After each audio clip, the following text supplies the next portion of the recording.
Marijuana Prohibition, Part 1. Scott Pearce. The story I have for you is fascinating. It's also ironic, sad, and often funny.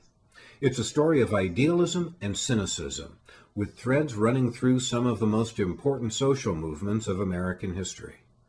Although this talk makes the case for decriminalizing marijuana and legalizing industrial hemp, I have not done this work to promote or advocate the use of marijuana or any other intoxicant.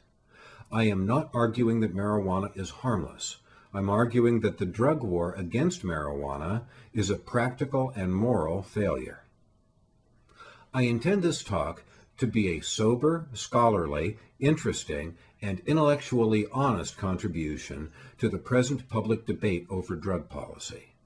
Unless you've studied this material before, you're in for some interesting surprises. The hemp plant has been enormously useful to humanity throughout history. Today, there is a large international movement working to re-legalize industrial hemp. It's no surprise that so many towns in the USA have the word hemp as part of their names.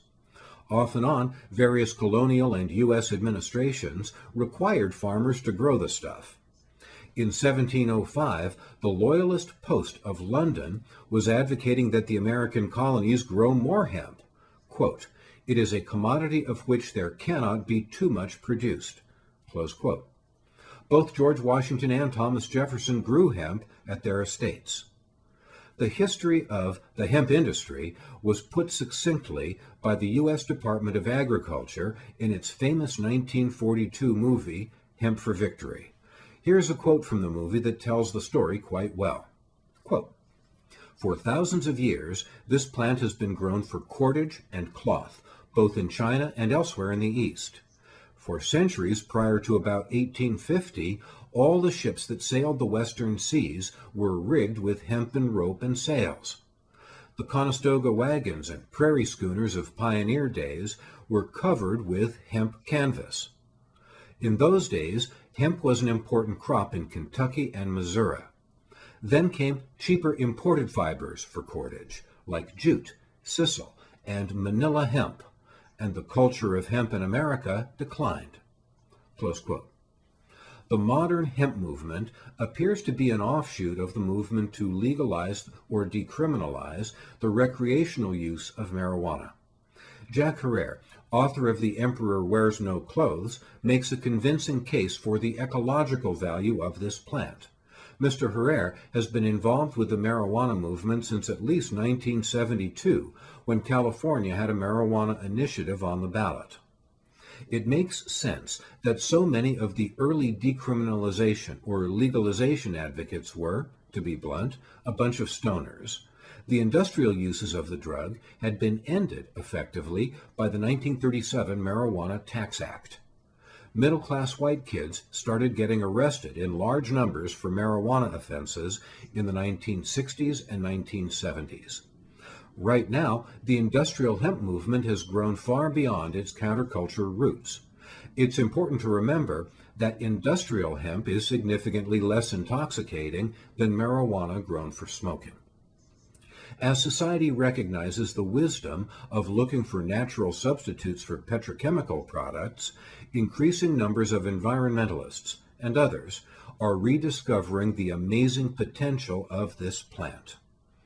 Quite apart from its many industrial uses, the cannabis plant has been used as a medicine by various cultures, including ours, for at least a few thousand years. In India and China, the use of hemp preparations as a remedy was described before 1000 BCE. In Persia and Assyria, the intoxicating properties of cannabis were known hundreds of years before Christ. The French experimented with the plant and wrote a treatise on hemp, an excerpt of which was published in the American colonies in 1766. It made a strong case for hemp as food, cloth, and to a lesser extent as medicine. Quote, "Hemp may be said to be the most necessary produce of all others, save that of bread corn." Close quote. The conventional medical community in Western Europe found out about cannabis in 1839, when Dr. W.B. O'Shaughnessy wrote a 40-page paper about the history of the use of cannabis products in the East. This physician was serving with the British in India. His paper shows that he was aware of the therapeutic use of cannabis as well as its religious and social use. It seems the use of cannabis as medicine in America peaked sometime between 1850 and 1900, when it was found in about half the medicines sold in America. By the time of the federal marijuana prohibition in 1937, cannabis was found in less than 1% of prescription medicine. There doesn't seem to be anything mysterious about the decline in the use of cannabis medicine during this time. Opiates are better painkillers. The pharmaceutical industry had not yet isolated the active ingredient in cannabis. Modern chemotherapy and radiation treatments didn't exist until quite recently, so the relief marijuana appears to provide these patients wasn't needed until now. Smoking marijuana as medicine does not appear to be a significant aspect of mainstream Western medical culture at any time until recent years.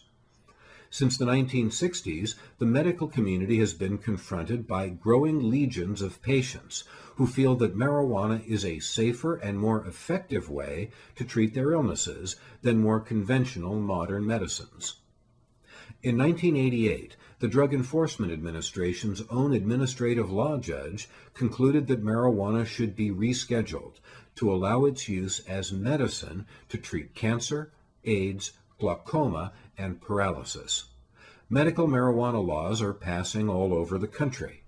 The California medical marijuana law passed with more yes votes than any other ballot initiative. Medical marijuana got more votes than President Clinton in 1996. One of the most hotly contested aspects of the debate about drug policy are the dangers of marijuana use. It seems evident that smoking marijuana poses two significant threats to the user. Number one, an increased threat of respiratory disease, and 2, accidental injury to the smoker caused by negligence while stoned. Many of the medical marijuana apologists make the blanket claim that marijuana has never caused a single death, close quote. It would be more accurate to say that nobody ever died from a marijuana overdose or toxic reaction. That statement is entirely true, and it's relevant because, at the same time, many people die from alcohol poisoning, and overdose deaths are not uncommon in heroin and cocaine use, as well as in the use of legally prescribed pharmaceutical medicines. It seems evident that marijuana smoke concentrates in the larger central passages of the lungs, while tobacco smoke gets deeper into the recesses of the lungs. That's why smoking marijuana does not appear to cause emphysema the way cigarette smoking does. Using water pipes to filter the smoke makes marijuana significantly less of a threat to the respiratory system. Eating cooked marijuana also causes intoxication, although significantly more is needed to induce intoxication. But no adverse health effects have been shown from eating marijuana. It's important to acknowledge that there is such a thing as marijuana abuse. There seems to be a broad consensus that marijuana, alcohol, and especially tobacco are bad for kids. There appears to be a correlation between youthful drug use and other dangerous behaviors, particularly promiscuous sex. The younger the user, the stronger the correlation. It's also important to acknowledge that many false claims have been made about alleged dangers associated with marijuana. For example, there is no evidence that marijuana causes organic brain damage. No link has been found between prenatal marijuana use and birth defects. Marijuana use does not appear to cause chromosome and cell damage. Finally, there is no specific evidence to support the theory that marijuana use leads to the use of other drugs. This is a production of Nuclear Podcasting.